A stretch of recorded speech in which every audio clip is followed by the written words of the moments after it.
Why a Goofy movie deserves to stand out. This year marks the 30th anniversary of one of Disney's most underrated films, A Goofy Movie. And while there's definitely a fan base surrounding it, this classic deserves way more love than it gets. Released back in 1995, the film is based on the Disney afternoon series Goof Troop, which followed Goofy and his son Max living in the town of Spoonerville, where they're neighbors with Pete and his family. Max becomes best friends with Pete's son PJ, and they do pretty much everything together. Meanwhile, Pete is always scheming against Goofy, but most of the time those plans blow up in his face in the goofiest ways possible. The movie was originally planned as a potential TV special, but ended up being reworked into a full-length feature written by Jim Magon. Disney chief Jeffrey Katzenberg actually commissioned the story while trying to bond with his teenage daughter during a rough patch in their relationship. It was a real-life road trip that helped them reconnect, and that experience inspired the film's heartfelt premise. The story centers on the rocky relationship between Goofy and Max, who's now 16 and just wants to live his own life and impress his dream girl, Roxanne. Hoping to reconnect, Goofy surprises Max with a cross-country fishing trip, leading the two on a wild adventure as they try to finally see eye to eye. The movie was released in theaters on April 7th, but it didn't perform well in the box office. In fact, A Goofy Movie's entire theatrical run made about the same amount as Pocahontas did in its opening weekend a few months later. Because of that, the film quickly faded into obscurity. But here's the thing, this film is truly a gem. The story is heartwarming, the themes are super relatable, the characters are lovable, and there's Mickey.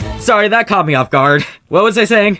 Oh, right. What really makes this film stand out is the incredible soundtrack. You've got songs like After Today and On the Open Road, but the ones that truly steal the show are the two Powerline hits, Stand Out and Eye to Eye, both performed by Tevin Campbell, who voices the pop sensation himself. These are all reasons why the film deserves so much love. It tells a heartfelt story, it doesn't follow the traditional Disney fairy tale formula, and it's filled with so many emotional and relatable scenes, with some seriously catchy hits to top it all off. If you're looking for a fun time, go check out A Goofy Movie. And if you're already a fan, you can keep celebrating its 30th anniversary by watching the new documentary, Not Just a Goof, now streaming on Disney+.